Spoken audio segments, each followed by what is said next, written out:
Daniel tenía una vida común y corriente. Había estado trabajando algún tiempo para una empresa y en algún momento esta empresa decidió recortar el personal y dejar a Daniel sin trabajo. Él no entendía por qué. Él era un buen trabajador. También era una buena persona. A Daniel le encantaba ayudar a todos aquellos que podía ayudar. Era de esas personas que siempre tienen una sonrisa. No entendía por qué las cosas estaban empezando a estar mal. Cuando llegó a su casa, las cosas se pusieron aún peor. Y para no hacer el cuento tan largo, Daniel acabó viviendo en una situación muy precaria. Él no entendía por qué sucedían estas cosas. ¿Acaso Dios estaba enojado con él? ¿Acaso había hecho algo mal para que le fuera así? Daniel se la pasaba todas las tardes preguntándose eso. Fue entonces cuando Daniel comenzó a interesarse en la meditación, la ley de atracción y todas estas cosas relacionadas con el mundo de lo místico. Daniel creía que esas cosas eran algo del diablo. Sin embargo, debido a la necesidad, tenía que buscar alguna forma de arreglar su situación. Recordó que su abuela, en algún momento de su vida, se la pasaba rezándole a la Virgen, y que cuando hacía eso las cosas parecían solucionarse. Entonces Daniel empezó a pedirle cosas a los dioses, a Shiva, a Buda, obviamente a Jesús, a Dios, y las cosas no parecían mejorar. Todo seguía exactamente igual. Pensamientos un tanto paranoicos comenzaron a abordarlo. En verdad se encontraba en una situación muy complicada y no veía por dónde poder salir. Las deudas eran demasiadas y el ingreso que él podía obtener de cualquier trabajo no era suficiente. Tenía que hacer algo. Pensó en hacer cosas muy estúpidas y después tomó conciencia y se arrepintió de hacer eso. Fue entonces que empezó a escuchar y a tomarse muy en serio esta cuestión de la ley de la atracción. En un principio, la teoría era muy sencilla. Simplemente tenía que poner atención y concentrarse en aquello que quería.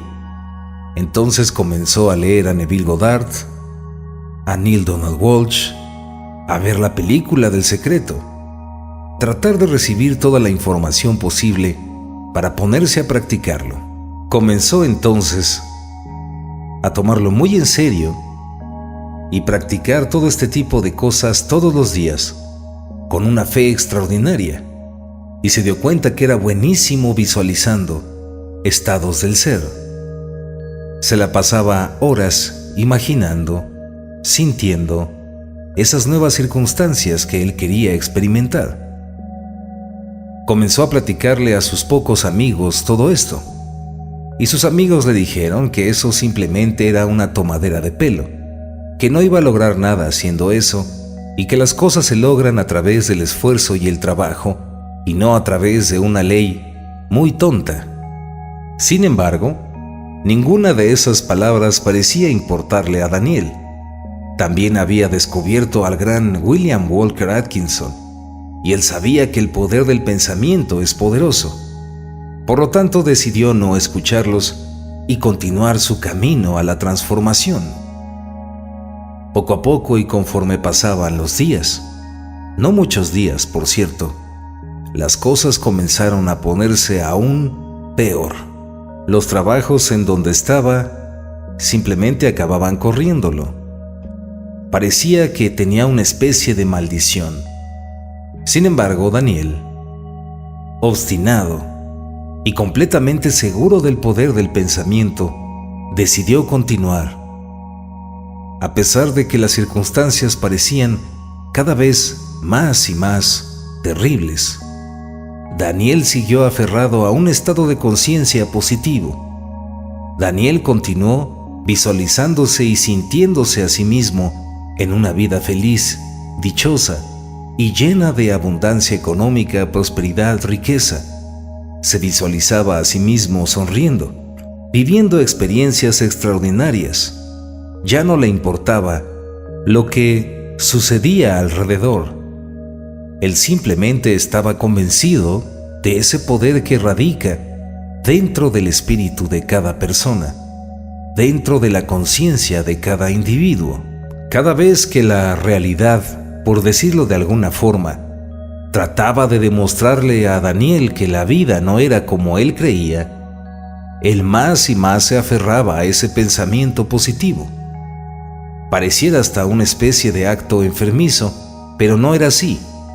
Daniel sabía aceptar las circunstancias que estaba viviendo y comenzó a darse cuenta que él era el responsable de todo lo que le sucedía a su alrededor. Daniel pensó, Daniel se dio cuenta, yo no soy consciente del 100% de mis pensamientos. La mayoría de mis pensamientos pasan desapercibidos, como si fueran pronunciados por otra persona que no soy yo. Es debido a esto que es muy probable que yo no me dé cuenta que yo soy el que está generando toda esta realidad. Así que la clave consiste en continuar en mi manifestación y al mismo tiempo aceptar las transformaciones que están sucediendo dentro y fuera de mi vida.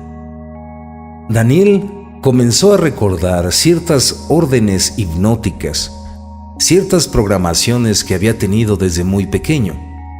Recuerda que su padre decía muy seguido, ¿acaso crees que el dinero se da en los árboles?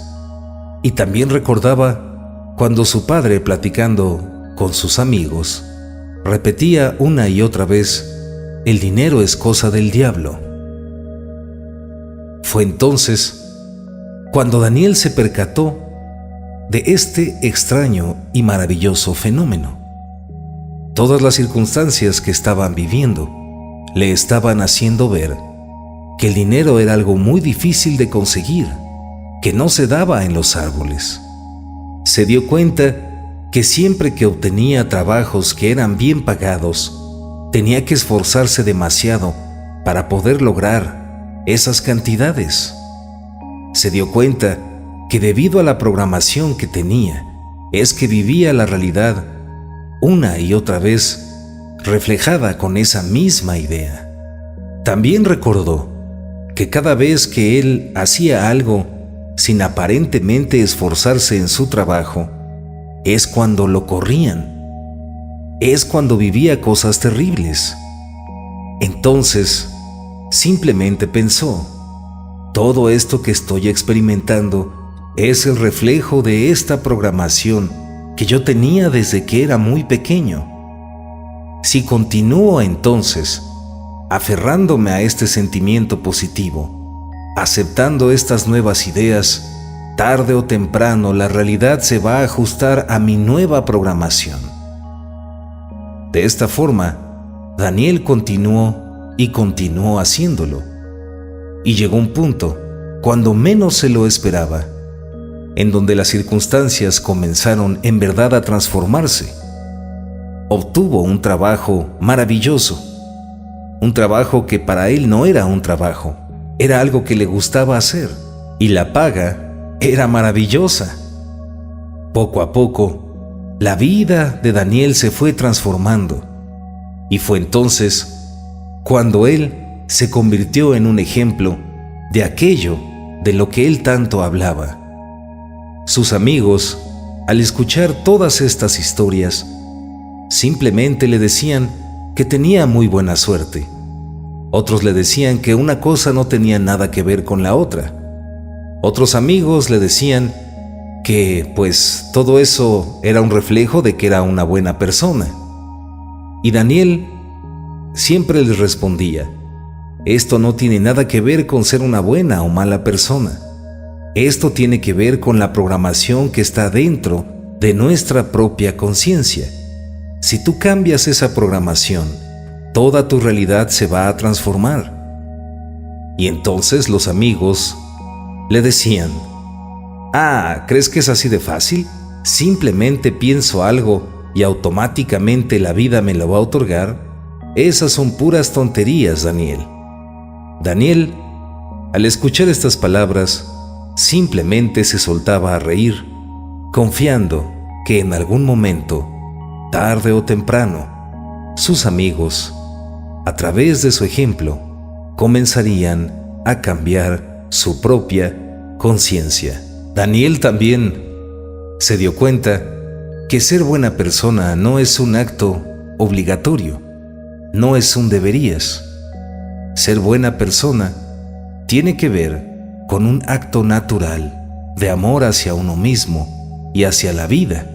Daniel también se dio cuenta que esto de la ley de la atracción no es tan fácil como lo pintan, porque requiere una voluntad firme, una confianza absoluta y sobre todo un entendimiento total de la ley mental. Así que cada vez que sus amigos le decían que todo eso de la ley de la atracción era demasiado fantasioso, Daniel simplemente les decía: recuerden algo, la ley de la atracción no es para flojos ni miedosos.